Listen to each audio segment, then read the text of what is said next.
बिस्मिल्लाह व अल्हम्दुलिल्लाह। तो हम कोर्स की आउटलाइन का रिव्यू कर रहे हैं, तो आगे देखते हैं। अदर लॉस, अदर लॉस में हम क्या पढ़ेंगे? अदर लॉस में हम पढ़ेंगे कंपटीशन एक्ट। कंपटीशन एक्ट का मतलब क्या है? कंपटीशन एक्ट का मतलब ये है कि मार्केट में वॉल्स आइसक्रीम भी है, मार्केट में इग्लू आइसक्रीम भी है, तो लॉ ये कहता है इनमें हेल्दी कंपटीशन होना चाहिए। लॉ ये कहता है अगर बैरियर टाउन प्राइवेट लिमिटेड है तो दूसरे बिल्डर्स भी हैं, दूसरी हाउसिंग स्कीम्स भी हैं, इनमें एक हेल्दी कंपटीशन होना चाहिए। ऐसा ना हो कि एक बिजनेस, एक ऑर्गेनाइजेशन वो कोई डोमिनेंट पोजीशन हासिल कर ले मार्केट में। कान यहाँ पे रखने प्लीज। वो डोमिनेंट पोजीशन हासिल कर ले और अपनी उस पोजीशन को एक्सप्लॉइट करे। तो अगर एक बिजनेस या ऑर्गेनाइजेशन अपनी डोमिनेंट पोजीशन को एक्सप्लॉइट करती है तो बैंड किसका बचेगा? बैंड बचेगा अल्टीमेटली कंज्यूमर का। तो कंपटीशन एक्ट के पीछे ऑब्जेक्टिव यह है कि कंज्यूमर को प्रोटेक्ट करना है, कंज्यूमर को प्रोटेक्ट करना है, उसके इंटरेस्ट और राइट्स को प्रोटेक्ट करना है कि कोई उसको मामू ना बनाए। तो ये थॉरली हम डिस्कस करेंगे इंशाल्लाह कंपटीशन एक्ट में, जो अदर लॉज में शामिल है, 3-4 पेजेस के। उसके बाद है आर्बिट्रेशन एक्ट। आर्बिट्रेशन एक्ट की एग्जांपल मैं यूं लेता हूं, वही एग्जांपल जो मैं अभी ले चुका हूं 1-2 मरतबा। आपके अब्बा जी ठेकेदार के साथ कॉन्ट्रैक्ट किया घर की कंस्ट्रक्शन करवाने के लिए। आपके अब्बा जी और ठेकेदार के दरमियान आगे चलकर 1-2 महीने के बाद कंस्ट्रक्शन अभी चालू है, कोई डिस्प्यूट डेवलप हो गया regarding the quality of construction, regarding whether it is in accordance with the architect designs और नॉट। तो अब आपके अब्बा जी हाईली क्वालिफाइड है, वो ठेकेदार भी पढ़ा लिखा है, उनको मालूम है अगर ये डिस्प्यूट कोर्ट ऑफ लॉ में लेके जाएंगे तो केस चलता रहेगा चलता रहेगा, जजमेंट मिलेगा पोते को। तो क्या कोई ऑल्टरनेटिव नहीं है कि instead of court of law हम अपना डिस्प्यूट किसी थर्ड पर्सन, न्यूट्रल पर्सन को रेफर करेंगे, यार ये हमारा मसला है इसको रिजॉल्व करवाओ। तो यस, लॉ इस बात को इनकरेज करता है कि आप अपने सिविल डिस्प्यूट किसी थर्ड पर्सन, न्यूट्रल पर्सन के जरिए रिजॉल्व करवाएं। उस थर्ड पर्सन, न्यूट्रल पर्सन को कहेंगे आर्बिट्रेटर, सालिस, और ये लॉ है द लॉ ऑफ आर्बिट्रेशन। तो इसमें इस सारे मामले की जो टेक्निकलिटीज हैं, जो निजाकतें हैं, वो इंशाल्लाह हम देखेंगे। उसके बाद है anti money laundering act. Money laundering के ऊपर FATF financial action task force ने हमारा बैंड बजाया हुआ है, पाकिस्तान को ग्रे लिस्ट में रखा हुआ है। ग्रे लिस्ट में होने का मतलब यह है कि अगर जेफ बेजोस पाकिस्तान आना चाह रहा है तो वो चाह के मूडी के पास जाएगा। मूडी एक रेटिंग एजेंसी है जो कंट्रीज को रेट करती है, उसके पास पूरा कट्टा छट्टा होता है हर मुल्क का, हर एंगल से, हर पर्सपेक्टिव से। तो मूडी उसको बताएगा भैया तू पाकिस्तान मत जा, पाकिस्तान FATF की ग्रे लिस्ट में है, वहां पे लॉ एंड ऑर्डर नहीं है, ये नहीं है, वो नहीं है, वहां मनी लॉन्ड्रिंग होती है। तो money laundering is a serious issue. तो इन्वेस्टर पाकिस्तान में आ नहीं रहा, पाकिस्तान ग्रे लिस्ट से अभी अभी निकला है। तो मनी लॉन्ड्रिंग के हवाले से लॉ है। मनी लॉन्ड्रिंग एग्जैक्टली है क्या, उसकी पनिशमेंट क्या है, तो हम ये देखेंगे, उसकी मुख्तलिफ शक्लें देखेंगे। फिर डाटा,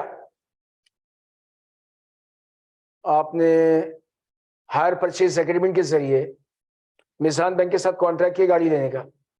अब वो आएंगे मिजान बैंक वाले, आपके घर की पिक्चर खींच के लेके जाएंगे, जहां आप ऑफिस में काम करते हैं पिक्चर खींचेंगे, आपका डाटा कलेक्ट करेंगे, आपसे के इलेक्ट्रिक और सुई गैस वगैरह के बिल लेंगे, आप सारा कट्टा चट्टा बनाएंगे, ये आपका डाटा है। तो आपने डाटा जिस काम के लिए दिया उसी ऑब्जेक्टिव के लिए यूज होना चाहिए। पता चला अगले दिन कॉल आ गई, यार आप हमसे कर्जा लेंगे, किसी और बैंक से, किसी और इदारे से एक कॉल आ गई कि आप हमारी इंश्योरेंस पॉलिसी ले लें। यार मेरे नंबर तुम्हारे पास कहां से चला गया भाई?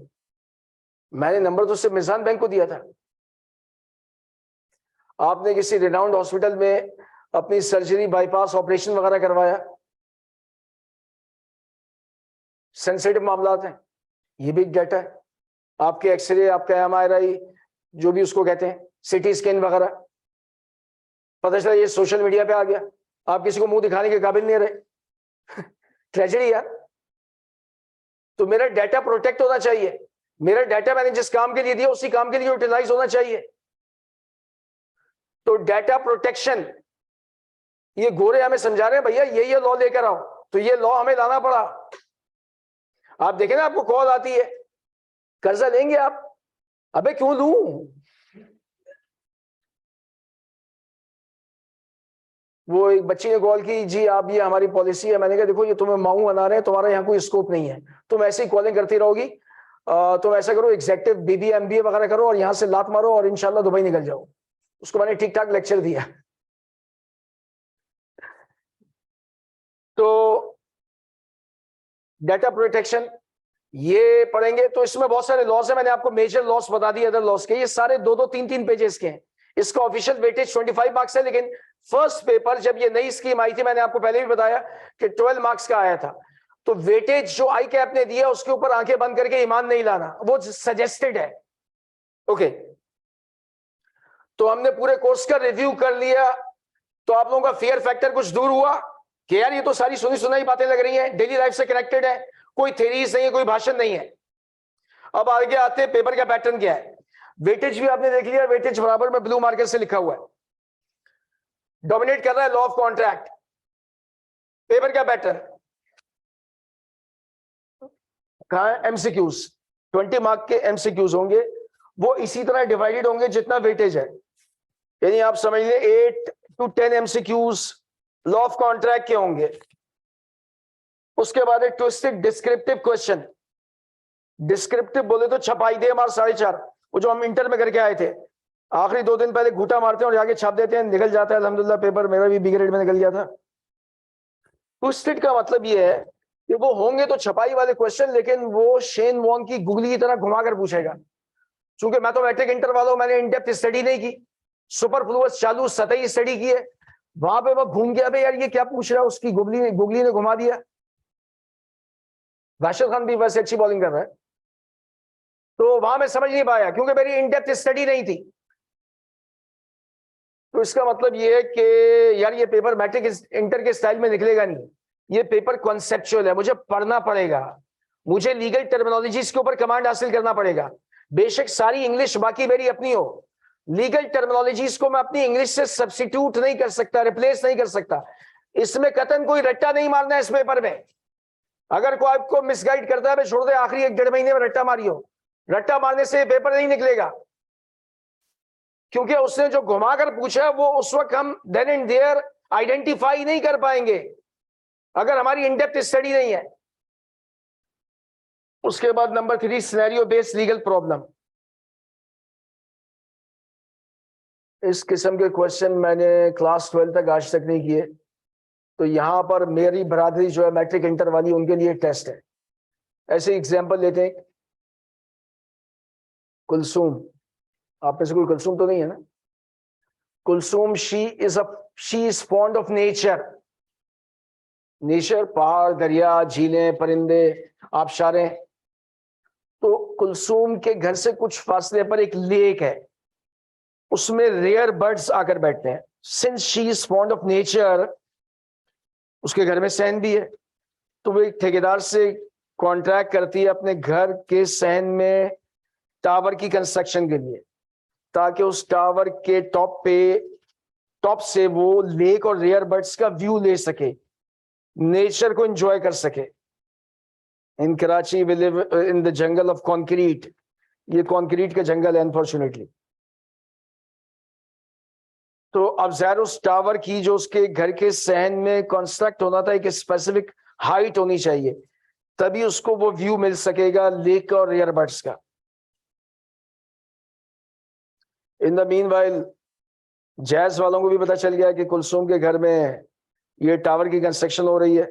वो आपने देखा होगा ना, लोगों के घरों की छतों पर वो टावर इंस्टॉल होते हैं, बूस्टर वगैरह for the transmission of signals, जिसको वो सेल फोन कंपनीज जो हैं, ये टेलीकॉम कंपनीज जो हैं, वो भाड़ा देती हैं 1 साल का 4-5 लाख रुपए।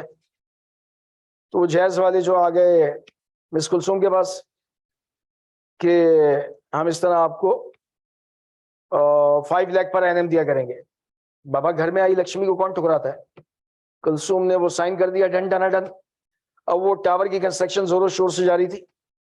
कहानी ट्विस्ट, जैसे हर फिल्म में ट्विस्ट होता है, एक विलन एंट्री मार देता है और हिरन को उठा के ले आता है, तो यहां पर भी ट्विस्ट है। ट्विस्ट ये है कि ठेकेदार ने जो कंस्ट्रक्शन की है वो स्पेसिफिक हाइट के मुताबिक नहीं की। With this height this tower is useless for Kulsoom. इस हाइट के साथ she can not have the view of the lake and of those rare birds, and even with this height this tower is useless for Mobilink। तो Mobilink ने अपना तो आप कहेंगे कोई मसला कोई है, टावर की हाइट इंक्रीज की जा सकती है। अब मसला ये कि कंस्ट्रक्शन में टेक्निकल फॉल्ट है, टावर की हाइट इंक्रीज नहीं हो सकती। तो this tower is useless both for Ann and cell phone company. तो सेल फोन कंपनी ने एन के साथ अपना कॉन्ट्रैक्ट जो वो रिसेंड कर दिया, RESCIND, रिसेंड, मनसूख कर दिया, टर्मिनेट कर दिया। जो घर में लक्ष्मी आने वाली थी वो चली गई। She can not enjoy the nature. तो अब ये जो एग्जिस्टिंग स्ट्रक्चर है इसको डिमोलिश करना होगा, वो स्क्रैप उठाना होगा, नए सिरे से कंस्ट्रक्शन करनी होगी। लॉ ऑफ कॉन्ट्रैक्ट की रोशनी में आप कुलसूम को, मिस कुलसूम को एडवाइस करें, क्या वो ठेकेदार से परफॉर्मेंस हासिल कर सकती हैं? क्या वो ठेकेदार से कंपनसेशन हासिल कर सकती हैं? कौन सी रेमेडी उनको मिलेगी, क्यों मिलेगी, और कौन सी रेमेडी नहीं मिलेगी और क्यों नहीं मिलेगी? Purely practical, purely practical. तो ये वही अटेम्प्ट कर सकता है जिसने थ्रू आउट द सेशन टुक टुक मिसबाह की तरह टुक टुक लगा रहा है। वो शाइन कह रहा हूं मैं, शाहिद अफरीदी की तरह लपाड़े ना मार रहा हूं। आखिरी 1-1.5 महीने में लपाड़े मारने का नहीं है, मिसबाह की तरह टुक टुक लगे रहे। पोर्टल पे रिकॉर्डिंग सुन लें 1.5 करके, साथ में कुछ नोट करते रहे। दिल में गए यार पनौती की एपी की मनुष्य शक्ल बर्दाश्त करनी पड़ रही है, बर्दाश्त करो, पेपर निकालना क्या करें। दिल पे पत्थर रखकर शक्ल बर्दाश्त कर ले मेरी। अब तुम इस पे सीरियस मत हो जाइयो यार। आजकल कोई अपना मजाक इस तरह उड़ाता नहीं है, ये अल्लाह जिगरा कम लोगों को देता है। तो ये इस तरह के लीगल प्रॉब्लम होंगे। अब जो मेरी बरादरी वाले हैं, मैट्रिक इंटर वाले, वो इस तरह के लीगल प्रॉब्लम अटेम्प्ट नहीं कर पाते। वजह यह कि उनके डीएनए में, उनकी घुट्टी में आखिरी 1-1.5 महीने में पड़ना है। आखिरी 1-1.5 महीने में दिस इज टोटली अनमैनेजेबल। इतने सारे कॉन्सेप्ट को आप कहां से रिटेन करेंगे, लीगल टर्मिनोलॉजीज को कहां से रिटेन करेंगे? तो भैया टुक टुक लगे रहो। चले 1-2 दिन नहीं देख पाए आप, कोई मसरूफियत रही घर में, हो जाती है, हर एक के घर में मसरूफियत हो जाती है, कोई मसला नहीं। मेहमान आ जाते हैं, खुदा न खास्ता कोई मिसहैप हो जाए, किसी फैमिली रिलेटिव की डेथ हो गई, हो जाती है। 2-3 दिन आप नहीं देख पाए, नहीं आ पाए, रिकॉर्डिंग सुन लें आप। शॉर्ट रिकॉर्डिंग है, 1 टॉपिक 1 रिकॉर्डिंग। तो ये पेपर पैटर्न था। तो 50% marks scenario based legal problem के होंगे और 20-30% ट्विस्टेड डिस्क्रिप्टिव क्वेश्चन होंगे। हाँ, अगर एग्जामिनर का मूड अच्छा है, सिंपल प्लेन स्ट्रेट क्वेश्चन हो सकते हैं, जिसको उर्फे आम में कहते हैं छपाई दे मार 4.5। मसलन पार्टनर्स की ड्यूटीज क्या है, वो आप अपने क्लास 5 के घर में छोटे बच्चे भाई को याद करवा दें, वो भी जाके छाप देगा पार्टनर्स की ड्यूटीज क्या है। इस तरह के भी क्वेश्चन होते हैं, लेकिन वो हार्डली 10-15 मार्क्स के होते हैं। तो मेजर पोर्शन है सिनेरियो बेस्ड लीगल प्रॉब्लम, उसके बाद ट्विस्टेड डिस्क्रिप्टिव क्वेश्चन और एमसीक्यूज का मतलब हमें तो पूरा कोर्स देखना होगा। तो चूंकि हम ये स्केचेस की मदद से पढ़ेंगे, तो एमसीक्यूज इंशाल्लाह इसमें से कवर होते रहेंगे। एमसीक्यूज हम स्टडी टेक्स्ट से भी करेंगे। हास्ता लाविस्ता।